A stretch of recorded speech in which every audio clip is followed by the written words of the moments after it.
మన భారతదేశం అంటేనే గొప్ప సాంప్రదాయాలకు పెట్టింది పేరు. ఇక్కడ ప్రతి పండుగ వెనుక ఒక గొప్ప అర్థం మరియు మన జీవితాన్ని మార్చే ఒక మంచి మెసేజ్ ఉంటుంది. మనకున్న అనేక పండుగల్లో హనుమంతుడి జయంతి చాలా ప్రత్యేకమని చెప్పాలి. హనుమంతుడు అంటే కేవలం ఒక దేవుడు మాత్రమే కాదు, ఆయన శక్తికి, భక్తికి మరియు అపారమైన తెలివితేటలకు ఒక గొప్ప బలమైన గుర్తు. ఈ 2026వ సంవత్సరంలో రాబోయే హనుమాన్ జయంతి గురించి మనం ఇప్పుడు వివరంగా తెలుసుకుందాం. సాధారణంగా హనుమాన్ జయంతిని వైశాఖ మాసంలో జరుపుకోవడం మన ఆచారం. ఈ 2026 సంవత్సరంలో మే నెల 12వ తేదీన అంటే మంగళవారం రోజున ఈ పండుగ వచ్చింది. హనుమంతుడికి మంగళవారం అంటే చాలా ఇష్టమైన రోజు అని మనందరికీ తెలుసు. అలాంటిది సరిగ్గా మంగళవారం రోజే ఆయన పుట్టినరోజు రావడం భక్తులకు నిజంగా ఒక పెద్ద గిఫ్ట్ అని చెప్పవచ్చు. సమయాల గురించి మనం చాలా వివరంగా తెలుసుకోవాలి. మే 11వ తేదీ సోమవారం ఉదయం 10:36 దశమి తిథి ప్రారంభం అవుతుంది.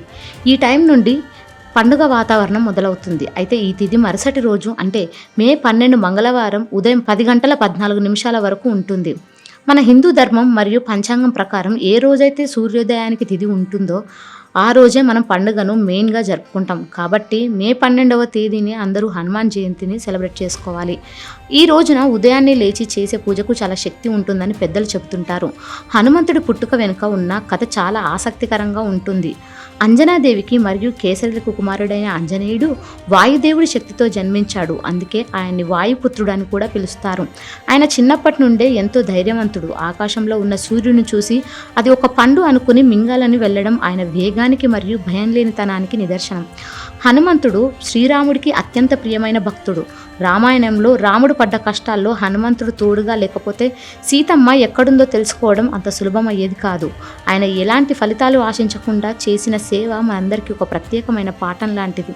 మన జీవితంలో కూడా మనం చేసే పని మీద ఫోకస్ పెడితే సక్సెస్ ఆటోమేటిక్గా వస్తుందని హనుమంతుడు చూసి నేర్చుకోవచ్చు. మన దేశంలో హనుమంతుడికి 2 సార్లు పుట్టినరోజు జరుపుకోవడం వెనుక ఒక చిన్న లాజిక్ ఉంది. నార్త్ ఇండియాలో చైత్ర పౌర్ణమి నాడు హనుమంతుడు పుట్టాడని నమ్ముతారు. కానీ మన సౌత్ ఇండియాలో పరాశర సంహిత అనే ఒక పాత గ్రంథం ప్రకారం వైశాఖ మాసం బహుళపక్ష దశమి నాడు శనివారం రోజున ఆయన జన్మించినట్లు ఉంది. అందుకే మనం వైశాఖ మాసంలో ఈ పండుగను చాలా గ్రాండ్గా జరుపుకుంటాం. చైత్ర పౌర్ణమి నాడు చాలా మంది హనుమాన్ మాల వేసుకొని దీక్ష మొదలు పెడతారు. అంటే 41 రోజుల పాటు చాలా నిష్టగా రూల్స్ ఫాలో అవుతారు.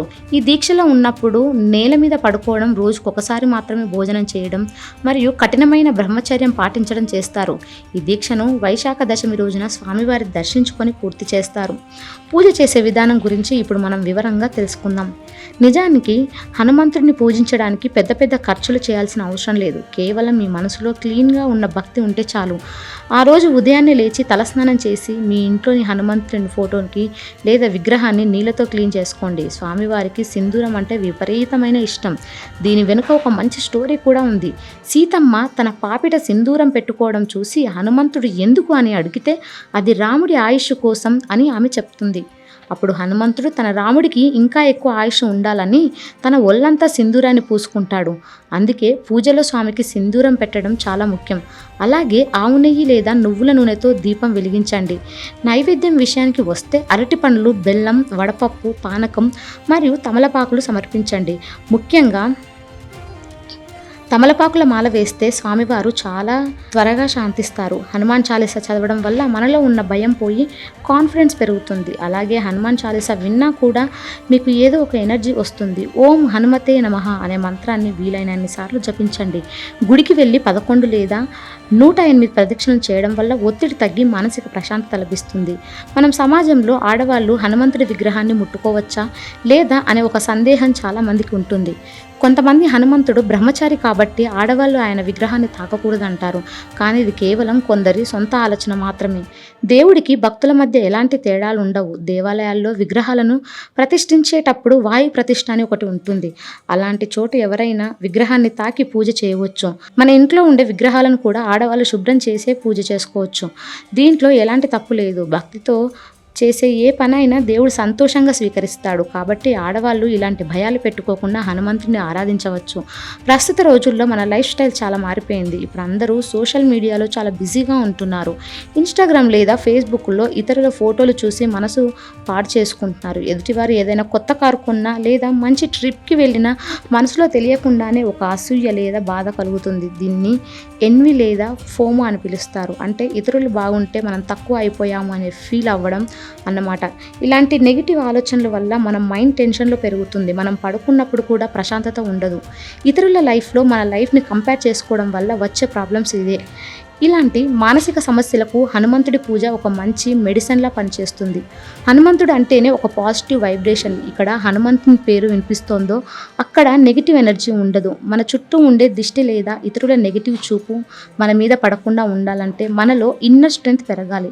హనుమాన్ జయంతి రోజున 108 సార్లు హనుమాన్ చాలీసా చదవడం వల్ల మంచి ఫలితాలు ఉంటాయి. ఇది మీ విల్ పవర్ని పెంచుతుంది మరియు మీరు అనుకున్న పనులు సక్సెస్ అవ్వడానికి హెల్ప్ చేస్తుంది. చాలామందికి గ్రహదోషాలు ఉంటాయని జ్యోతిష్యులు చెప్తుంటారు. శనిదేవుడికి మరియు హనుమంతుడికి మధ్య ఒప్పందం ఉంది. ఎవరైతే హనుమంతుడిని పూజిస్తారో వారిని శనిదేవుడు ఇబ్బంది పెట్టడు. కాబట్టి శని ప్రభావం వల్ల కష్టాలు పడేవారు ఈ పండుగ రోజున స్వామిని వేడుకుంటే అన్ని సమస్యలు తొలగిపోతాయి. కేవలం పూజ చేయడమే కాదు, ఇతరులకు సహాయం చేయడం కూడా హనుమంతుడికి చాలా ఇష్టం. ఆ రోజు పేదవారికి అన్నదానం చేయడం వల్ల, బట్టలు దానం చేయడం వల్ల వచ్చే పుణ్యం చాలా ఎక్కువ. హనుమంతుడు అంటేనే సేవకి మారుపేరు. మనం కూడా మన చుట్టూ ఉన్న వాళ్లకు ఏదో ఒక చిన్న సహాయం చేస్తే అది హనుమంతుడికి ఇచ్చే అసలైన నైవేద్యం అవుతుంది. అలాగే రోజు కోతులకు అరటిపండ్లు లేదా ఇతర ఆహారం పెట్టడం కూడా ఒక మంచి పద్ధతి. మూగజీవుల పట్ల ప్రేమ చూపడం హనుమంతుడికి ఇష్టమైన పని. హనుమంతుడు ఇప్పటికీ ఈ భూమి మీద చిరంజీవిగా ఉన్నారని మన పురాణాలు చెబుతున్నాయి. ఆయన హిమాలయాల్లో ఎక్కడో ఒక చోట తపస్సు చేసుకుంటూ ఉంటారు. ఎక్కడైతే శ్రీరాముడి పేరు వినిపిస్తుందో అక్కడ హనుమంతుడు అదృశ్య రూపంలో వచ్చి కూర్చుంటాడు. అందుకే రామనామానికి అంత శక్తి ఉంది. మీరు ఏదైనా పెద్ద ప్రాబ్లంలో ఉన్నప్పుడు లేదా ఎవరైనా మిమ్మల్ని ఇబ్బంది పెడుతున్నప్పుడు ఒక్కసారి మనస్ఫూర్తిగా జై శ్రీరామ్ అని అనండి. హనుమంతుడు మీ రక్షణ కోసం వస్తాడు. ఆయన అభయహస్తం ఎప్పుడు మనల్ని కాపాడుతూనే ఉంటుంది. ఆంజనేయుడిని పూజించడం వల్ల మనకు కేవలం ఆరోగ్యం మరియు మనీ మాత్రమే కాదు, మంచి బుద్ధి కూడా లభిస్తుంది. ఈ 2026 మే 12న రాబోయే ఈ పండుగను మీ ఫ్యామిలీ మెంబర్స్తో కలిసి చాలా హ్యాపీగా సెలబ్రేట్ చేసుకోండి. మీ ఇంట్లో ఒక చిన్న దీపం వెలిగించి అందరూ కలిసి కూర్చుని హనుమాన్ చాలీసా లేదా రామనామాన్ని స్మరించుకోండి. మనసులో ఉన్న నెగిటివిటీని వదిలేసి పాజిటివ్గా ఉండటం నేర్చుకోండి. హనుమంతుడు మనకు ఇచ్చే బిగ్గెస్ట్ మెసేజ్ అదే. ధైర్యం, ఓర్పు మరియు భక్తి ఉంటే మనం లైఫ్లో ఏదైనా సాధించవచ్చు. ఈ వీడియోలో చెప్పిన విషయాలను ఫాలో అయ్యి మీరు స్వామివారి బ్లెస్సింగ్స్ పొందాలని కోరుకుంటున్నాను. ఈ పండుగ మీ లైఫ్లో కొత్త వెలుగులు నింపాలని, మీ సమస్యలన్నీ తీరిపోయి మీరు ప్రశాంతంగా ఉండాలని మనసారా ఆశిస్తున్నాను. హనుమంతుడి నామస్మరణతో మీ ఇల్లు మరియు మీ మనసు ఎప్పుడూ ఆనందంగా ఉండాలని కోరుకుందాం. భక్తి అనేది కేవలం ఒక రోజు చేసే పని కాదు, అది మన లైఫ్లో ఒక పార్ట్ అవ్వాలి. ప్రతిరోజు హనుమంతుని తలుచుకోవడం వల్ల మనకేదో తెలియని ఒక ప్రొటెక్షన్ ఉన్న ఫీలింగ్ కలుగుతుంది. పిల్లలకు కూడా హనుమంతుడి కథలు చెప్పడం వల్ల వాళ్ళలో చిన్నప్పటి నుండే ధైర్యం మరియు మంచి క్యారెక్టర్ బిల్డ్ అవుతాయి. సోషల్ మీడియా వచ్చే అనవసరమైన విషయాల మీద టైం వేస్ట్ చేయకుండా ఇలాంటి మంచి విషయాల మీద ఫోకస్ పెడితే లైఫ్ చాలా బాగుంటుంది. చివరగా అందరికీ హనుమాన్ జయంతి శుభాకాంక్షలు తెలుపుతూ మీ అందరి మీద హనుమంతుడి దయ ఉండాలని కోరుకుంటున్నాను. జై బజరంగ్ బలి, జై శ్రీరామ్. ఈ వీడియో మీకు నచ్చినట్లయితే లైక్ చేయండి, షేర్ చేయండి. ఇలాంటి మరెన్నో వీడియోల కోసం మా భక్తి సమాచారం ఛానల్ను సబ్స్క్రైబ్ చేసుకోండి. అలాగే బెల్ ఐకాన్ని నొక్కండి. దీని ద్వారా మేము చేసే ప్రతి వీడియో నోటిఫికేషన్ రూపంలో మీ వద్దకు చేరుతుంది. సర్వేజన సుఖినో భవంతు.